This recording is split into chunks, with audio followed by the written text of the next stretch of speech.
ನಿಜವಾಗ್ಲೂ ತಮ್ಮನೇನಲ್ಲಿ ಇರುವಂಥ ಅಂಶ ಸತ್ಯನಾ? ರಾಜ್ಯ ಸರ್ಕಾರಿ ನೌಕರರ ಹುದ್ದೆಗಳು, ಸರ್ಕಾರಿ ಜಾಬ್, ಗೌರ್ಮೆಂಟ್ ಜಾಬ್ ಅಪಾಯದಲ್ಲಿದೆಯಾ, ಡೇಂಜರ್ನಲ್ಲಿದೆಯಾ? ಸರ್ಕಾರಿ ನೌಕರರು, ನಿವೃತ್ತ ಸರ್ಕಾರಿ ನೌಕರರಿಗೆ ಯಾವೆಲ್ಲ ಕಷ್ಟಗಳಿದೆ, ಯಾವ ಮುಂಜಾಗ್ರತಾ ಕ್ರಮದಿಂದಾಗಿ ನಾವು ಈ ಸಮಸ್ಯೆಯಿಂದ ಹೊರಬರಬಹುದು ಅನ್ನೋದ್ರ ಬಗ್ಗೆ ವಿವರವಾದ ಮಾಹಿತಿಯನ್ನು ತಮ್ಮ ಮುಂದೆ ಶೇರ್ ಮಾಡ್ತೀನಿ. ಈ ಮಾಹಿತಿಯನ್ನು ತಮ್ಮ ಮುಂದೆ ಶೇರ್ ಮಾಡೋದಕ್ಕಿಂತ ಮುಂಚಿತವಾಗಿ ಯಾರೆಲ್ಲ ಈ ಚಾನಲ್ಗೆ ಸಬ್ಸ್ಕ್ರೈಬ್ ಮಾಡ್ಕೊಂಡೇ ವಿಡಿಯೋಗಳನ್ನು ನೋಡ್ತಾ ಇದ್ದೀರಿ, ದಯವಿಟ್ಟು ಕೆಳಗಡೆ ಕಾಣ್ತಾರಂಥ ಸಬ್ಸ್ಕ್ರೈಬ್ ಬಟನನ್ನು ಒತ್ತಿ ಬೆಲ್ಲೈಕನನ್ನು ಕ್ಲಿಕ್ ಮಾಡಿ ಆಲ್ ಅಂತ ಮಾಡಿ. ನೀವು ಫೇಸ್ ಮಾಡ್ತಾ ಇರೋಂಥ ಎಲ್ಲ ಪ್ರಾಬ್ಲಮ್ಗಳನ್ನು ಲೀಗಲ್ಲಾಗಿ ಸಾಲ್ವ್ ಮಾಡ್ಕೊಳ್ಳೋಕ್ಕಿರೋಂಥ ಉತ್ತಮ ವೇದಿಕೆಯಾದ ಸರ್ಕಾರಿ ನೌಕರ ಮಿತ್ರ ಯೂಟ್ಯೂಬ್ ಚಾನಲ್ಗೆ ಜಾಯ್ನ್ ಆಗಿ. ಸ್ನೇಹಿತರೆ, ಇಲ್ಲಿದೆ ನೋಡಿ. ತಮ್ಮನೇನಲ್ಲಿ ಏನು ಕೊಟ್ಟಿದ್ನೋ ಅದು ನಿಜ. ಸರ್ಕಾರಿ ನೌಕರರ ಕೆಲಸಗಳು ಅಪಾಯದಲ್ಲಿದೆ. ಕರ್ನಾಟಕ ನಾಗರಿಕ ಸೇವೆ ನಡತೆ ನಿಯಮಗಳು, ಇದನ್ನು ಕರೆಕ್ಟಾಗಿ ನೀವು ಫಾಲೋ ಮಾಡ್ಕೊಂಡೇ ಹೋದರೆ ನಿಮ್ಮ ವೃತ್ತಿ ಜೀವನ ಯಾವುದೇ ಪ್ರಾಬ್ಲಮ್ ಇಲ್ಲದೇ ರಿಟೈರ್ಡ್ ಆಗ್ಬೋದು. ಆದರೆ ಅದನ್ನು ಫಾಲೋ ಮಾಡ್ದೇ ಆ ವಿಚಾರನೇ ತಿಳ್ಕೊಂಡೇನೆ ಇದ್ದರೆ ಪ್ರತಿಯೊಬ್ಬ ಸರ್ಕಾರಿ ನೌಕರರಿಗೂ ತಮ್ಮ ಸರ್ವಿಸಲ್ಲಿ ಒಂದು ಬಾರಿಯಾದರೂ ಅವರಿಗೆ ಅಪಾಯ ಕಟ್ಟಿಟ್ಟ ಬುತ್ತಿ. ಇದನ್ನು ಎಚ್ಚರಿಕೆಯಿಂದ ನೋಡಿ. ಈಗಾಗಲೇ 2 ವಿಡಿಯೋಗಳನ್ನು ಕರ್ನಾಟಕ ರಾಜ್ಯ ಸರ್ಕಾರಿ ನೌಕರರ ನಡತೆ ನಿಯಮಗಳ ಬಗ್ಗೆ ತಿಳಿಸಿದ್ದೀನಿ. ಅದರ ಮುಂದುವರೆದ ಭಾಗ ಅದನ್ನು ನೋಡಿ. ಡಿಸ್ಕ್ರಿಪ್ಷನ್ನಲ್ಲಿ ಈ ಹಿಂದಿನ 2 ಭಾಗಗಳನ್ನು ಹಾಕಿರ್ತೀನಿ, ಅದನ್ನು ನೋಡಿಕೊಂಡು ಪ್ರತಿಯೊಂದು ಕಾನೂನುಗಳನ್ನು ತಿಳ್ಕೊಳ್ಳಿ. ನಿಮ್ಮ ವೃತ್ತಿ ಜೀವನವನ್ನು, ನಿಮ್ಮ ಕೆಲಸವನ್ನು ಉಳಿಸ್ಕೊಳ್ಳುವಂಥ ಕೆಲಸವನ್ನು ಮಾಡಿ. 6ನೇದರಲ್ಲಿ ಏನು ಹೇಳುತ್ತೆ ಅಂದರೆ, ಕ್ರೀಡಾ ಚುನಾವಣೆಗಳಿಗೆ ಸ್ಪರ್ಧಿಸುವುದು ಇತ್ಯಾದಿ. ಯಾವುದೇ ಕ್ರೀಡಾ ಸಂಘಗಳ ಆಯ್ಕೆ ಹುದ್ದೆ ಸ್ಪರ್ಧಿಸುವಾಗ ಅಂತಹ ಕ್ರೀಡಾ ಚಟುವಟಿಕೆಯಲ್ಲಿ ಭಾಗವಹಿಸುವ ಸಂಬಂಧ ಸರ್ಕಾರಿ ನೌಕರನು ಸರ್ಕಾರ ಹೊರಡಿಸಿರುವಂಥ ಸೂಚನೆಗಳನ್ನು, ಗೈಡ್ಲೈನ್ಸ್ಗಳನ್ನು ಫಾಲೋ ಮಾಡತಕ್ಕದ್ದು. ಸರ್ಕಾರಿ ನೌಕರ ಸಂಘಕ್ಕೆ ಸೇರ್ಕೊಳ್ಬೋದಾ? ಇದನ್ನು ನೋಡಿದರೆ ಯಾರೇ ಒಬ್ಬ ಸರ್ಕಾರಿ ನೌಕರನು ಯಾವ ಸಂಘ ಸಂಸ್ಥೆಗಳ ಉದ್ದೇಶಗಳು, ಚಟುವಟಿಕೆಗಳು ಭಾರತದ ಸಾರ್ವಭೌಮತ್ವ, ಅಖಂಡತೆ ಹಾಗೂ ಸಾರ್ವಜನಿಕ ಸುವ್ಯವಸ್ಥೆ ಅಥವಾ ನೈತಿಕತೆ, ಹಿತಾಸಕ್ತಿಗೆ ಧಕ್ಕೆಯನ್ನುಂಟು ಮಾಡುತ್ತೋ ಅಂಥ ಸಂಘಗಳನ್ನು ಸೇರಿಸ್ಕೊಳ್ಳತಕ್ಕದ್ದಲ್ಲ ಹಾಗೂ ಸಂಘದ ಸದಸ್ಯನಾಗಿ ಮುಂದುವರಿಯತಕ್ಕದ್ದಲ್ಲ ಅಂತ ಹೇಳಿ ನಿಯಮ 7ರಲ್ಲಿ ಹೇಳುತ್ತೆ. ನಿಯಮ 8ರಲ್ಲಿ ಅಧಿಕಾರ ವ್ಯಾಪ್ತಿಯ ಪ್ರದೇಶವನ್ನು ಬಿಟ್ಟು ಹೋಗುವುದು ಹಾಗೂ ಖಾಸಗಿಯಾಗಿ ವಿದೇಶ ಪ್ರವಾಸ ಮಾಡೋದು. ಇದ್ರ ಬಗ್ಗೆ ಕೂಡ ನಾನು ಹಿಂದಿನ ವಿಡಿಯೋದಲ್ಲಿ ಹೇಳಿದ್ದೀನಿ. ಯಾರೇ ಒಬ್ಬ ಸರ್ಕಾರಿ ನೌಕರ ರಜೆಯಲ್ಲಿದ್ದಾಗ ಅನ್ಯತಃ ತುರ್ತು ಸಂದರ್ಭದಲ್ಲಿ ಅಧಿಕೃತ ಕರ್ತವ್ಯ ನಿರ್ವಹಣೆಯ ಅಂಗವಾಗಿ ರಜಾ ಮಂಜೂರು ಮಾಡಲು ಸಮಕ್ಷಮ ಪ್ರಾಧಿಕಾರಕ್ಕೆ ತಿಳಿಸದೆ ಅನುಮತಿ ಪಡೆಯದೆ ಕರ್ತವ್ಯದ ಸ್ಥಳದಿಂದ ಹೆಡ್ಕ್ವಾರ್ಟರಿಂದ ಹೊರಗಡೆ ಹೋಗೋದು ತಪ್ಪು. ಅದೇ ರೀತಿ ನಿಯಮಾನುಸಾರ ಪ್ರಾಧಿಕಾರದ ಪೂರ್ವಾನುಮತಿ ಪಡೆಯದೆ ವಿದೇಶ ಪ್ರವಾಸ, ಖಾಸಗಿ ವಿದೇಶ ಪ್ರವಾಸ ಮಾಡೋದು ತಪ್ಪು.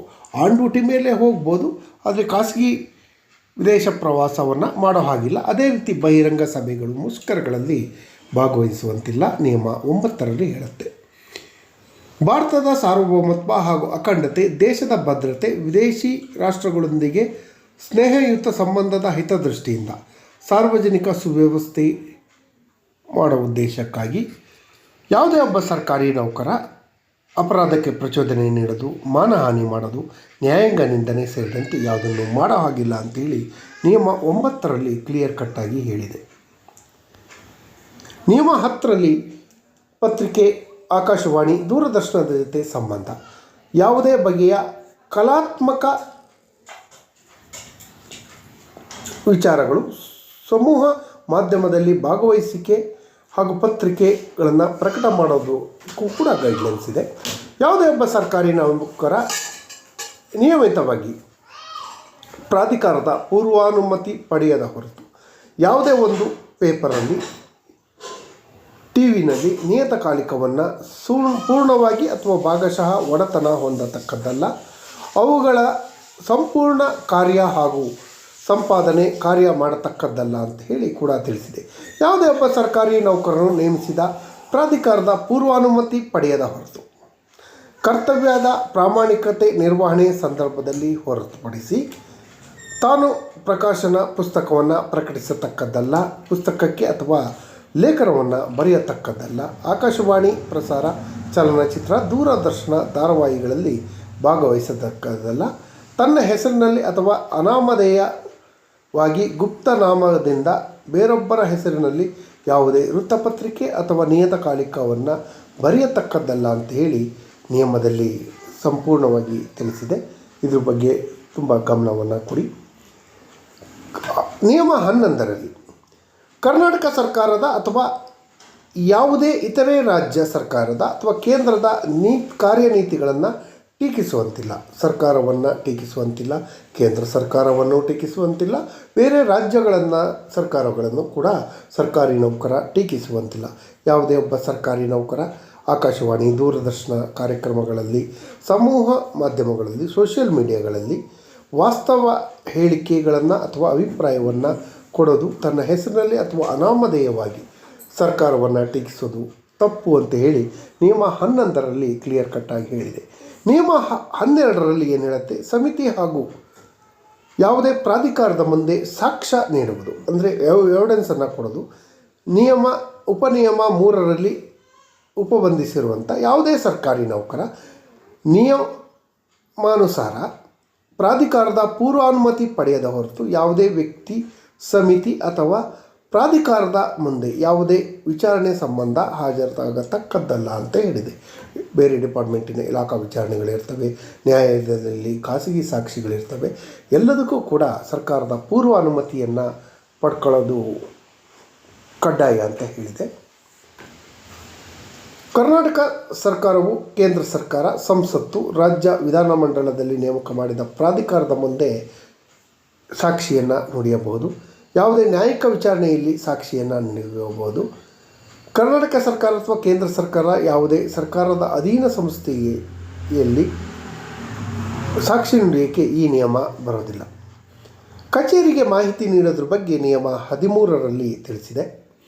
ಪ್ರತಿಯೊಬ್ಬ ಸರ್ಕಾರಿ ನೌಕರನ ವಿಶ್ವಾಸಾರ್ಹತೆ ಕೂಡಿದಂತೆ ತನ್ನ ಕರ್ತವ್ಯ ನಿರ್ವಹಣೆ ಸಂದರ್ಭದ ಮಾಹಿತಿ ಹಕ್ಕು ಕಾಯ್ದೆ, ಕೇಂದ್ರೀಯ ಕಾಯ್ದೆ ನಿಯಮ 22 ಅದರಲ್ಲಿ ರಚಿಸಲಾದ ನಿಯಮಗಳ ಮಾಹಿತಿಯನ್ನು ಸಾರ್ವಜನಿಕರಿಗೆ ಒದಗಿಸೋದು ಆತನ ಕರ್ತವ್ಯ ಆಗಿದೆ. ಪರಂತು ಸರ್ಕಾರಿ ನೌಕರ ಯಾವುದೇ ಸಾಮಾನ್ಯ ಅಥವಾ ವಿಶೇಷ ಸೂಚನೆ ಇಲ್ಲದ ಹೊರತಾಗಿ ತನ್ನ ಕಚೇರಿಯ ನಿರ್ವಹಣೆಯ ವಿಶ್ವಾಸಾರ್ಹತೆ ನಿರ್ವಹಣೆಯ ಸಂದರ್ಭದಲ್ಲಿ ಪ್ರತ್ಯಕ್ಷವಾಗಿ ಅಥವಾ ಪರೋಕ್ಷವಾಗಿ ವಿದ್ಯಮಾನ ಸಾಧನಗಳ ಮೂಲಕ ಯಾವುದೇ ಕಚೇರಿಯ ದಸ್ತಾವೇಜುಗಳನ್ನು ಅಥವಾ ಭಾಗಗಳನ್ನು, ರಹಸ್ಯಗಳನ್ನು ಸಾರ್ವಜನಿಕರಿಗೆ ಕೊಡೋದು ಕೂಡ ತಪ್ಪು ಅಂತ ಹೇಳಿ ನಿಯಮ 13ರಲ್ಲಿ ಹೇಳಿದೆ. ಈಗ ಭಾಳ ಇಂಪಾರ್ಟೆಂಟು ಅಂತ ಹೇಳಿದ್ರೆ ನಿಯಮ 14 ವಂತಿಕೆ ಸ್ವೀಕರಿಸೋದು. ಯಾರೋ ನಮಗೆ ಒಂದು 5,000ನೋ 10,000ನೋ ಗಿಫ್ಟಾಗಿ ಕೊಡ್ತಾರೆ, ಅದನ್ನು ಪಡ್ಕೊಬೋದಾ? ಅಥವಾ ನಾವು ಯಾರ ಹತ್ರನಾದ್ರು ಗಿಫ್ಟ್ಗಳನ್ನು, ಪಾರ್ಟಿಗಳನ್ನು ಪಡ್ಕೊಬೋದಾ? ವಂತಿಗೆಗಳನ್ನು ಸ್ವೀಕರಿಸ್ಬೋದಾ? ವಂತಿಕೆ ಸ್ವೀಕರಿಸೋದ್ರ ಬಗ್ಗೆ ಏನು ಹೇಳುತ್ತೆ ಕಾನೂನು? KCSR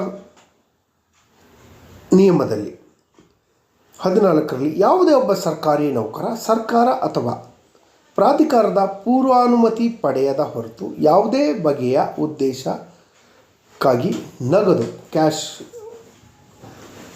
ಅಥವಾ ಪುಸ್ತಕ ರೂಪದಲ್ಲಿ ಯಾವುದೇ ನಿಧಿಗಳು ಅಥವಾ ಇತರೆ ಸಂಗ್ರಹಣೆ ವಂತಿಕೆಯನ್ನು ಕೇಳತಕ್ಕದ್ದಲ್ಲ ಅಥವಾ ಸ್ವೀಕರಿಸತಕ್ಕದ್ದಲ್ಲ.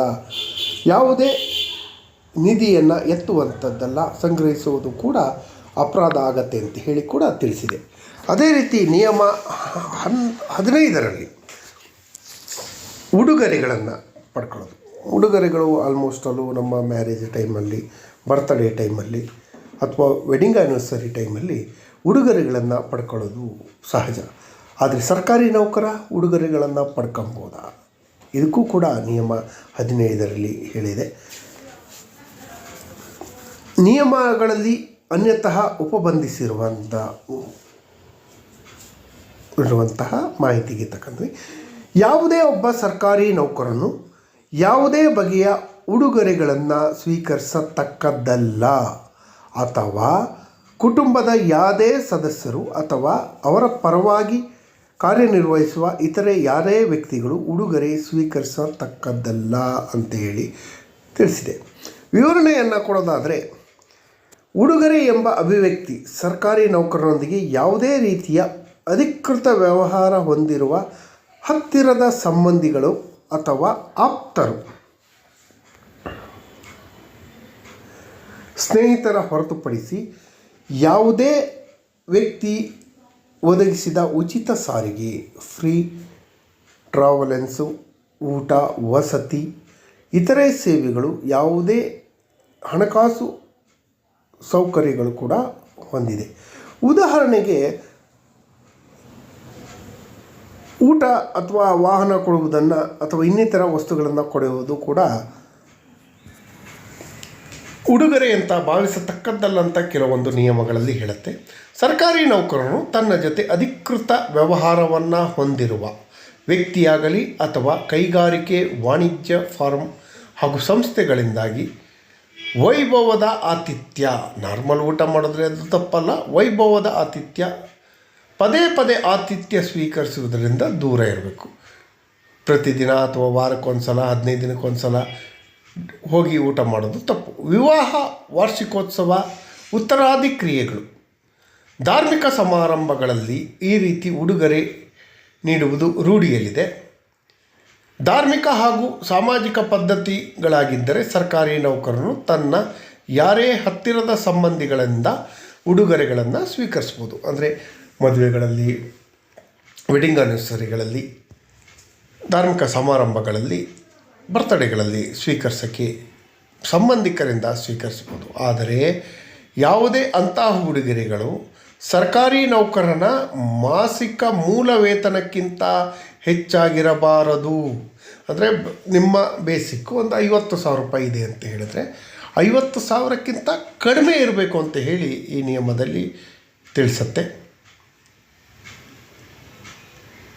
ಅಂತಹ ಯಾವುದಾದ್ರೂ ಹೆಚ್ಚಾಗಿದ್ದರೆ ಪ್ರಾಧಿಕಾರಕ್ಕೆ ವರದಿಯನ್ನು ಕೊಡಬೇಕು. ಯಾರೋ ಒಬ್ಬರು ನಿಮಗೊಂದು ಉಂಗುರನೋ ಸರನೋ ಹಾಕಿರ್ತಾರೆ, ನಿಮ್ಮ ರಿಲೇಷನ್ಸು, ನಿಮ್ಮ ಅಂಕಲ್ಗಳು, ಆಂಟಿಗಳು ಯಾರಾದರೂ ಹಾಕಿರ್ತಾರೆ.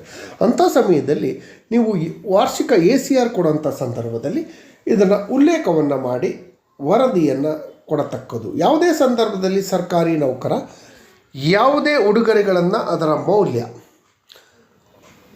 ಸರ್ಕಾರಿ ನೌಕರನ ತಿಂಗಳ ಮೂಲ ವೇತನ ಕಾಲು ಭಾಗಕ್ಕಿಂತ ಹೆಚ್ಚಾಗಿದ್ದರೆ, ಅಂದರೆ ಒಂದು 40,000 ಇದ್ದರೆ ಅದಕ್ಕಿಂತ 10,000ಕ್ಕಿಂತ ಹೆಚ್ಚು, ಕಾಲು ಭಾಗ ಅಂದರೆ 10,000ಕ್ಕಿಂತ ಹೆಚ್ಚಿದ್ದರೆ ನಿಯಮಾನುಸಾರ ಪ್ರಾಧಿಕಾರದ ಅನುಮತಿಯನ್ನು ಪಡೆಯದೆ ಸ್ವೀಕರಿಸತಕ್ಕದ್ದಲ್ಲ. ಕುಟುಂಬದ ಯಾವುದೇ ಸದಸ್ಯರು ಅಥವಾ ಅವರ ಪರವಾಗಿ ಕಾರ್ಯನಿರ್ವಹಿಸುವ ಯಾರೂ ಕೂಡ ಅದನ್ನು ಸ್ವೀಕರಿಸಲು ಅನುಮತಿಸುವುದಿಲ್ಲ ಅಂತ ಹೇಳಿ ಕೂಡ ತಿಳಿಸಿದೆ. ಯಾವುದೇ ಉಡುಗೊರೆಗಳನ್ನು ನಿಯಮಿತವಾಗಿ ಪ್ರಾಧಿಕಾರದ ಅನುಮತಿಯನ್ನು ಪಡೆಯದೆ ಸ್ವೀಕರಿಸಬಹುದಾದ ಉಡುಗೊರೆ ಎಂಬ ಬಗ್ಗೆ ಪ್ರಶ್ನೆ ಬರ್ತದೆ. ಈಗ ಯಾರೊಬ್ಬರು ಒಂದು ಉಡುಗೊರೆ ಕೊಟ್ಟಿರ್ತಾರೆ, ಅದು ಈ ನಿಯಮದಲ್ಲಿ ಬರುತ್ತಾ ಇಲ್ಲೋ ಅನ್ನೋದನ್ನು ಕೂಡ ನಾವು ಪ್ರಶ್ನೆ ಮಾಡಬೇಕಾಗುತ್ತೆ. ಯಾವುದೇ ಒಬ್ಬ ಸರ್ಕಾರಿ ನೌಕರ ಹೀಗೆ ತನಗೆ ನೀಡಲಾದ ಆಹ್ವಾನ, ಉಡುಗೊರೆ ನಿಯಮಿತವಾಗಿ ಪ್ರಾಧಿಕಾರದ ಅನುಮತಿ ಪಡೆಯದೆ ಸ್ವೀಕರಿಸಬಹುದಾದಂತಹ ಉಡುಗೊರೆ ಎಂಬ ಅನುಮಾನ ಇದ್ದೆ ಅದನ್ನು ಸರ್ಕಾರದ ಅಭಿಪ್ರಾಯಕ್ಕೆ ಕಳಿಸತಕ್ಕದ್ದು. ಸರ್ಕಾರಕ್ಕೆ ಒಂದು ಮನವಿಯನ್ನು ಮಾಡಿಕೊಂಡು ಹೀಗೆ ಉಡುಗೊರೆ ಕೊಡ್ತಾ ಇದ್ದಾರೆ, ಅದನ್ನು ಸ್ವೀಕರಿಸ್ಬೋದಾ ಬೇಡವಾ ಅಂತ ಹೇಳಿ ಸರ್ಕಾರದ ಅಂತಿಮ ಅಭಿಪ್ರಾಯದ ಮೇಲೆ ಅದು ನಿಂತಿದೆ.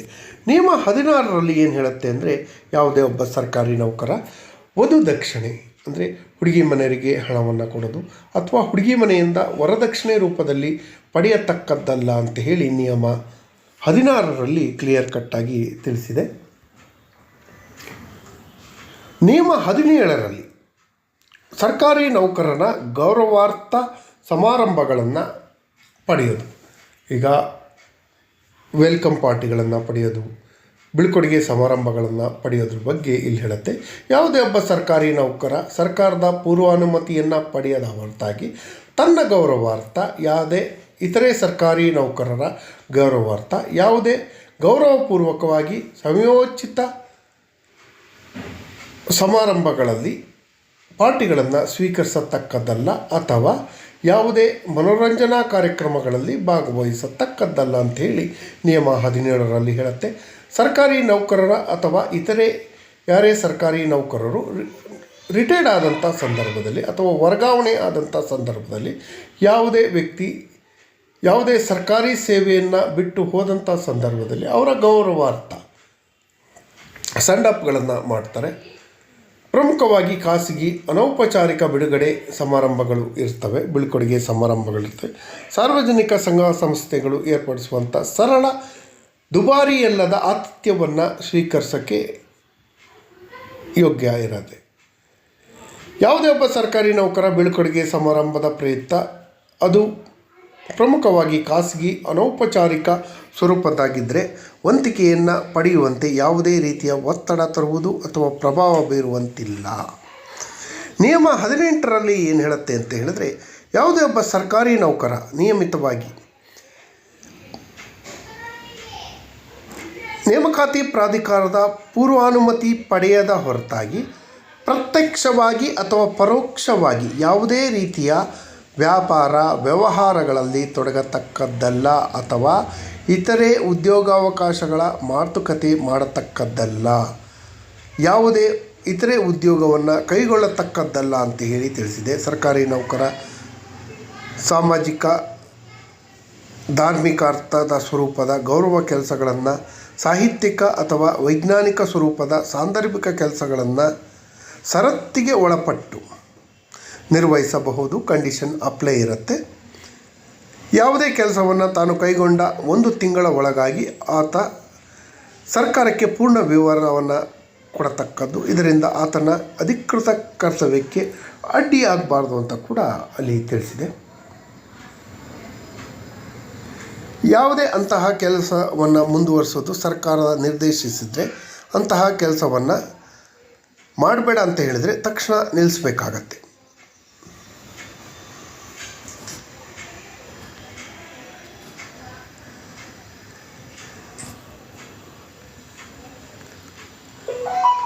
ನಿಯಮ 9ರಲ್ಲಿ ಕಚೇರಿ ಕರ್ತವ್ಯದ ದಾಚೆಗೆ ಬಾಹ್ಯ ಕೆಲಸ, ಖಾಸಗಿ ಕೆಲಸ ನಿರ್ವಹಿಸುವುದರ ಮೇಲೆ ನಿರ್ಬಂಧ. ಒಬ್ಬ ಗೌರ್ಮೆಂಟ್ ಎಂಪ್ಲಾಯಿ ಇರ್ತಾನೆ. ಆ ಗೌರ್ಮೆಂಟ್ ಎಂಪ್ಲಾಯೀಸು ತನ್ನ ಕಚೇರಿ ಅವಧಿಯನ್ನು ಮುಗಿಸಿದ ನಂತರ ಆತ ಖಾಸಗಿ ಕೆಲಸಗಳನ್ನು ಮಾಡೋದು ಕೂಡ ತಪ್ಪು ಅಂತ ಹೇಳ್ತಾರೆ.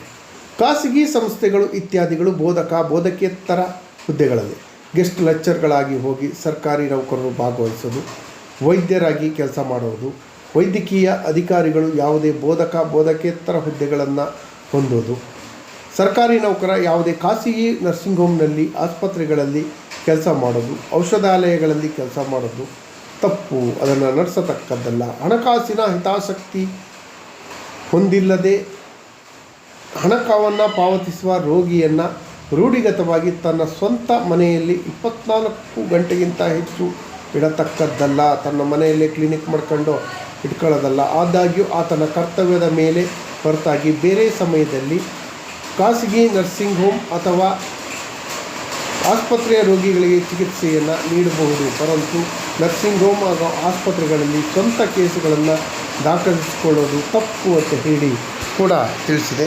ಇವತ್ತಿಗೆ ಲಾಂಗ್ ವಿಡಿಯೋ ಆಯಿತು, ಇಷ್ಟು ಸಾಕು. ಮುಂದಿನ ವಿಡಿಯೋನ 20ನೇ ಕಾಲಮ್ನಿಂದ ಪ್ರಾರಂಭ ಮಾಡೋಣ ಅಂತ ಹೇಳ್ತಾ, ಈ ಮಾಹಿತಿ ಇಷ್ಟ ಆಗಿದ್ದರೆ ದಯವಿಟ್ಟು ಸಬ್ಸ್ಕ್ರೈಬ್ ಮಾಡ್ಕೊಳ್ಳಿ, ನಿಮ್ಮ ಸ್ನೇಹಿತರಿಗೂ ಶೇರ್ ಮಾಡಿ. ಧನ್ಯವಾದಗಳು. ಜೈ ಹಿಂದ್, ಜೈ ಕರ್ನಾಟಕ.